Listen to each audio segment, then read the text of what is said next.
독서와 복음을 들읍시다. 창세기의 말씀입니다. 주 하느님께서 흙의 먼지로 사람을 빚으시고 그 코에 생명의 숨을 불어넣으시니 사람이 생명체가 되었다. 주 하느님께서는 동쪽에 있는 에덴의 동산 하늘을 꾸미시어 당신께서 빚으신 사람을 거기에 두셨다.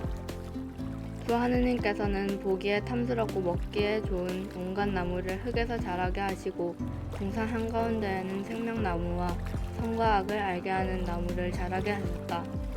뱀은 주 하느님께서 만드신 모든 들짐승 가운데에서 가장 강교하였다. 그 뱀이 여자에게 물었다. 하느님께서 너희는 동산의 어떤 나무에서든지 열매를 따먹어서는 안 된다 고 말씀하셨는데 정말이냐? 여자가 뱀에게 대답하였다. 우리는 동산에 있는 나무 열매를 먹어도 된다. 그러나 동산 한가운데에 있는 나무 열매만은 너희가 죽지 않으려거든 먹지도 만지지도 마라 하고 하느님께서 말씀하셨다. 그러자 뱀이 여자에게 말하였다. 너희는 결코 죽지 않는다. 너희가 그것을 먹는 날 너희 눈이 열려 하느님처럼 되어서 선과 악을 알게 될 줄을 하느님께서 아시고 그렇게 말씀하신 것이다. 여자가 쳐다보니 그 나무 열매는 먹음직하고 소담스러워 보였다. 그뿐만 아니라 그것은 슬기롭게 해줄 것처럼 탐스러웠다. 그래서 여자가 열매 하나를 따서 먹고 자기와 함께 있는 남편에게도 주자 그도 그것을 먹었다. 그러자 그 둘은 눈이 열려 자기들이 알몸인 것을 알고 무화과 나무 잎을 엮어서 두렁이를 만들어 입었다. 주님의 말씀입니다. 사도 바울의 로마서 말씀입니다. 형제 여러분, 한 사람을 통하여 죄가 세상에 들어왔고 죄를 통하여 죽음이 들어왔듯이 또한 이렇게 모두 죄를 지었으므로 모든 사람에게 죽음이 미치게 되었습니다. 사실 그 한 사람의 범죄로 그 한 사람을 통하여 죽음이 지배하게 되었지만 은총과 의로움의 선물을 충만히 받은 이들은 예수 그리스도 한 분을 통하여 생명을 누리며 지배할 것입니다. 그러므로 한 사람의 범죄로 모든 사람이 유죄 판결을 받았듯이 한 사람의 의로운 행위로 모든 사람이 의롭게 되어 생명을 받습니다. 한 사람의 불순종으로 많은 이가 죄인이 되었듯이 한 사람의 순종으로 많은 이가 의로운 사람이 될 것입니다. 주님의 말씀입니다. 마테오가 전한 거룩한 복음입니다.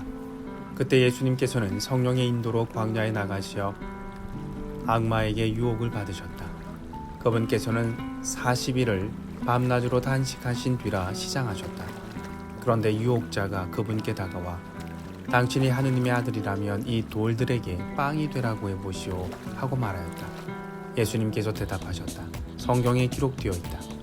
사람은 빵만으로 살지 않고 하느님의 입에서 나오는 모든 말씀으로 산다. 그러자 악마는 예수님을 데리고 거룩한 도성으로 가서 성전 꼭대기에 세운 다음 그분께 말하였다. 당신이 하느님의 아들이라면 밑으로 몸을 던져보시오. 성경에 이렇게 기록되어 있지 않소. 그분께서는 너를 위해 당신 천사들에게 명령하시리라. 행여 내 발이 돌에 차일세라. 그들이 손으로 너를 받쳐주리라. 예수님께서는 그에게 이르셨다. 성경에 이렇게도 기록되어 있다. 주 너의 하느님을 시험하지 마라. 악마는 다시 그분을 매우 높은 산으로 데리고 가서 세상의 모든 나라와 그 영광을 보여주며 당신이 땅에 엎드려 나에게 경배하면 저 모든 것을 당신에게 주겠소 하고 말하였다. 그때 예수님께서 그에게 말씀하셨다. 사탄아 물러가라. 성경에 기록되어 있다. 주 너의 하느님께 경배하고 그분만을 섬겨라. 그러자 악마는 그분을 떠나가고 천사들이 다가와 그분의 시중을 들었다. 주님의 말씀입니다. 강론 말씀을 들읍시다. 오늘 예수님은 광야에 나가십니다. 예수님께서 여기서 악의 세력과 싸우시면서 자신의 믿음을 고백합니다. 돌더러 빵이 되라는 유혹에 사람이 빵으로만 사는 것이 아니다 라고 말씀하십니다. 주님께서는 공생활을 통틀어 한 번도 자신의 배를 채우기 위해서 기적을 행하신 적이 없습니다. 빵을 많게 한 기적에서도 최후의 만찬에서도 주님께서는 빵을 나누는 데 열중하셨습니다. 하느님의 아들 이거든 뛰어내려 보시오라는 두 번째 유혹에 예수님께서는 주님이신 너의 하느님을 또 보지 말라라고 하십니다.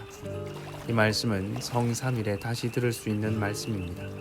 이 말씀은 우리를 골고타 언덕으로 이끕니다. 당신이 하느님의 아들 이거든 어디 한번 십자가에서 내려와 보시지. 하지만 주님께서는 광야에서 했던 말씀처럼 극한 상황 속에서도 하느님을 떠보지 않으셨습니다. 끝까지 하느님의 말씀에 순종하셨고 결국 악을 이기셨습니다. 당신이 내 앞에 절하면 모든 것을 주겠소라는 말에 사탄아 물러가라.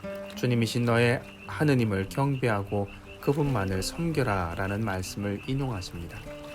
이 세 번째 유혹은 바로 주님께서 공생활 하시면서 겪으셨던 많은 유혹의 축소판입니다. 누군가가 예수님께 머리를 조아리며 부탁하였을 것입니다. 그리고 왕으로 추대하기 위해 많은 사람들이 노력했었습니다. 예수님은 끝내 왕이 아니라 십자가에 달리는 죄인을 택하셨습니다. 자, 이제 우리의 삶으로 우리가 걸어가야 할 광야로 가보았으면 합니다. 사순절이 40일인 것도 40년 동안 광야를 걸었던 이스라엘 백성과 40일 동안 단식하셨던 주님을 떠올리기 위해서입니다. 40일 동안 우리는 극기, 절제, 희생의 삶을 살아갈 것입니다. 어쩌면 40일이 아니라 우리 인생 자체가 유혹 많은 광야인지 모르겠습니다. 돈과 명예, 인기와 권력 등 달콤한 유혹자의 목소리는 언제나 우리를 노리고 있습니다. 그러나 예수님처럼 삶의 기준을 하느님의 말씀에만 둔다면 문제될 것이 없습니다. 하느님의 말씀 곧 복음은 광야 생활을 지탱해 나가는 양식이며 힘이기 때문입니다. 독서와 복음 그리고 강론을 들어주셔서 감사합니다.